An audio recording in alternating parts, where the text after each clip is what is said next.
আমি রিমি ছোটবেলা থেকে খুব সাধারণ এক পরিবারের মেয়ে। আমার বাবা একজন স্কুল শিক্ষক, মা গৃহিণী। ছোটবেলার সৎ নিষ্ঠাবান পরিবেশে বড় হয়েছি বলে সব সময় সত্য আর ন্যায়ের পথে চলার শিক্ষা পেয়েছি। স্বপ্ন দেখতাম একদিন এমন একজন মানুষকে জীবনসঙ্গী বানাবো যার সাথে বিশ্বাস আর ভালোবাসার বন্ধনে জীবনটা কেটে যাবে। সব কিছু ঠিকঠাক চলছিল। হঠাৎ একদিন আমার বিয়ে ঠিক হয় এক সম্ভ্রান্ত পরিবারের ছেলে আরিফের সঙ্গে। আরিফ দেখতে সুন্দর, ভদ্র, সুনিগ্ধ ব্যবহার, তার প্রতি প্রথম দেখাতেই বিশ্বাস জন্মায়। পরিবার থেকে সম্মতি আসে। স্বপ্নের মতো এক সন্ধ্যায় আমাদের বিয়ে হয়ে যায়। বিয়ের পর দিনগুলো ছিল সত্যিই রঙিন। ওর ব্যবহারে কখনোই বুঝিনি ওর পেছনে লুকিয়ে আছে কোনো অন্ধকার। আমাকে খুব ভালোবাসতো, যত্ন নিত, আমার ছোট ছোট খেয়ালও রাখতো। ধীরে ধীরে আমি ওর প্রতি গভীরভাবে আসক্ত হয়ে পড়ি। কিন্তু সময়ের সঙ্গে সঙ্গে কিছু অদ্ভুত আচরণ চোখে পড়তে শুরু করে। রাতে হঠাৎ করে বাইরে যাওয়া, কোন ফোনে ফিসফিস করে কথা বলা, অদ্ভুত সব লোকজনের আনাগোনা, এসব ধীরে ধীরে আমাকে ভাবিয়ে তোলে। আমি যখন প্রশ্ন করতাম আরিফ সহজভাবে এড়িয়ে যেত, বলতো অফিসের কাজ, টেনশন নিও না। কিন্তু একদিন আমার কৌতূহল আর ধরে রাখতে পারিনি। এক রাতে ওর ফোন বাজছিল, আরিফ তখন ঘুমিয়ে। আমি ইচ্ছার বিরুদ্ধে ফোনটা ধরলাম। ওপাশ থেকে এক গম্ভীর কণ্ঠ বলল, স্যার বলেছিল মালটা কাল রাতের মধ্যেই পৌঁছে দিতে হবে, দেরি হলে ঝামেলা হবে। বলো কি ব্যবস্থা হচ্ছে? আমি অবাক হয়ে গেলাম। কোন মাল, কোন স্যার? ফোন রেখে আরিফের মুখের দিকে তাকালাম।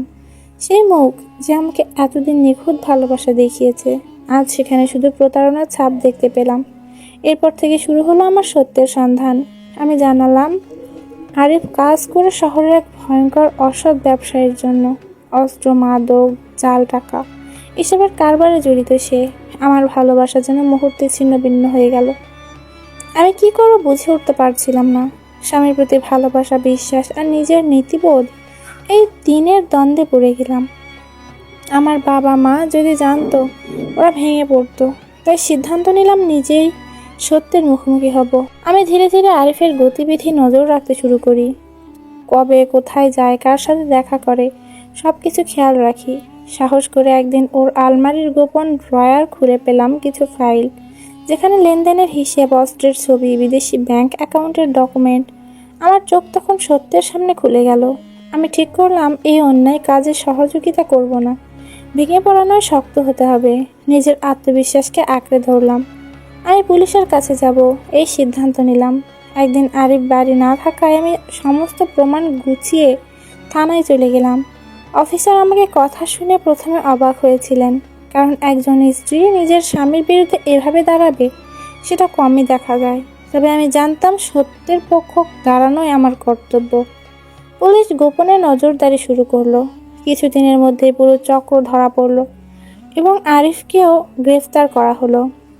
যেদিন ওকে হাত করা পরিয়ে যাওয়া হলো, আমার বুক ফেটে কান্না এলেও আত্মা বলছিল, তুমি ঠিক করেছো, তুমি সত্যের পাশে দাঁড়িয়েছ। এর পরের জীবনটা সহজ ছিল না। সমাজের চাপ, আত্মীয় স্বজনের কটাক্ষ, সব কিছু সহ্য করতে হয়েছে। কিন্তু আমার বাবা মা আমার পাশে থেকেছে। ওরা বলেছে, সত্যের জন্য লড়াই করো, লড়াই কখনো বৃথা যায় না। আমি আবার পড়াশোনায় মন দিলাম, নিজেকে তৈরি করলাম। কয়েক বছর পর নিজের যোগ্যতায় একটি বেসরকারি প্রতিষ্ঠানে ভালো চাকরি পেলাম। আরিফ কারাগারে জীবন কাটাচ্ছে, হয়তো ভেবেও না ওর স্ত্রী একদিন ওর বিরুদ্ধে দাঁড়াবে। জীবন আমাকে শিখিয়েছে প্রেমের চেয়ে সত্য বড়, আর আত্মসম্মান ছাড়া ভালোবাসার কোনো মানে নেই। নারী শুধু ঘরের সীমানায় আবদ্ধ নয়, সত্যের পথে নিজের আত্মবিশ্বাসে ভর করে সব বাধা পেরিয়ে যেতে পারে। আজ আমি সমাজের চোখে একজন সাহসী নারী, একজন সত্যিকারের যোদ্ধা। আমার এই লড়াই অন্য নারীদের জন্য এক নতুন দিশা দেখাবে, আমি বিশ্বাস করি।